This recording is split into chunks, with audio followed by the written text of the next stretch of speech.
Hi everyone, I'm Emerson Beltran and welcome back to my channel. For today's video, I'm going to explain the refrigeration cycle, the process that makes cooling possible in refrigerators, air conditioners, and any other things that we use today. And before we proceed, I'm going to mention the four major components of refrigeration. And number one is the compressor for compression. Number two is condenser for condensation. And number three is expansion valve for expansion. And number four is the evaporator for evaporation. And now we have the materials here. I'm going to show you how to draw a diagram about refrigeration cycle. Okay, let's go.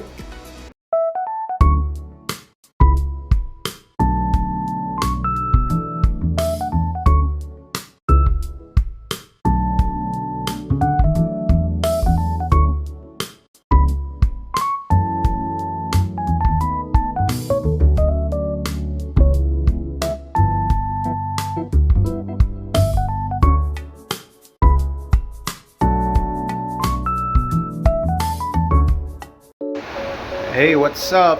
And this is the refrigeration cycle, and later I'm going to explain this diagram. And now, before we proceed to a refrigeration cycle diagram, we're going to talk about what is refrigerant. So, refrigerant is a special substance or liquid used in refrigeration and air conditioning system. Or what is the role of refrigerant? Refrigerant absorb heat from one place like room or in a refrigerator and also release it to another place, usually outside. And this happens as the refrigerant changes state from liquid to vapor to liquid while circulating in the refrigeration cycle. So now, what refrigerant is commonly used today? So we have three refrigerant here.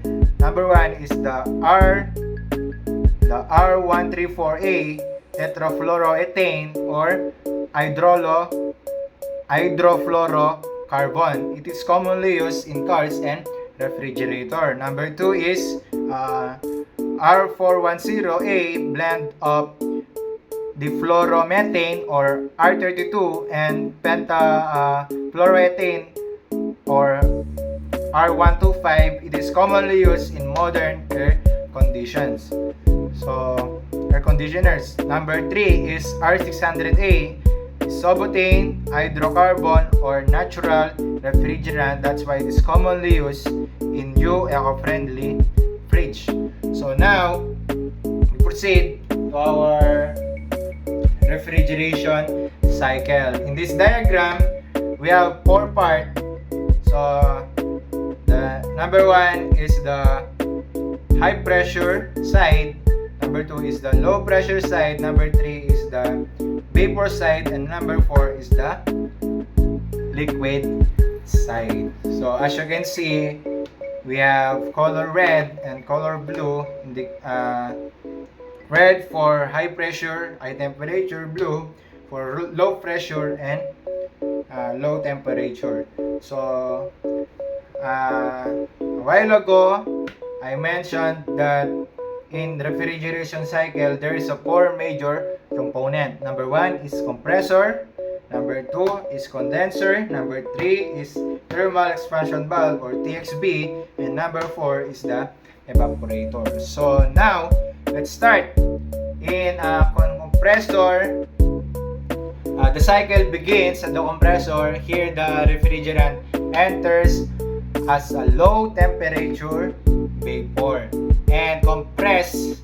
So, compressor compress the low temperature to high temperature, high pressure vapor. So this step increases the energy of the refrigerant and pushes it through the system. So next, after compressor, the refrigerant will go to the or moves in the condenser coils. Heat is released to the surroundings. The refrigerant changes from high pressure vapor into high pressure liquid while its temperature drops. So the condenser is a heat rejection. So or heat rejector. It rejects heat, and from the condenser, the refrigerant flows through the expansion valve. So this valve reduces the pressure suddenly, causing the refrigerant to expand and cool down. It becomes a low pressure, low temperature liquid.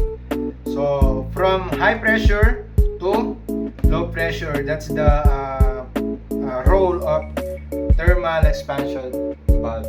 So it will drop the temperature from high pressure to low pressure, low temperature liquid. So finally, the refrigerant enters the evaporator coil from thermal valve to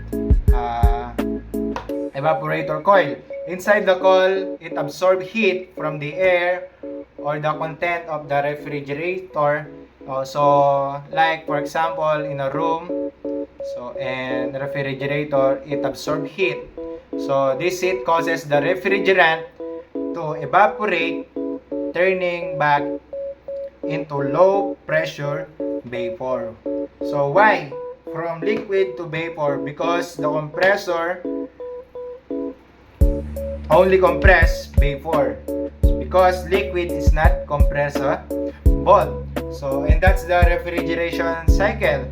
So this cycle will repeat again and again. So from compression, condensation, expansion, and evaporation. This continuous loop is the secret behind cooling system we rely on every day. So that's the refrigeration cycle. And guys, thank you for watching, and I hope you learned something from this video. Don't forget to like, share, and subscribe. Peace.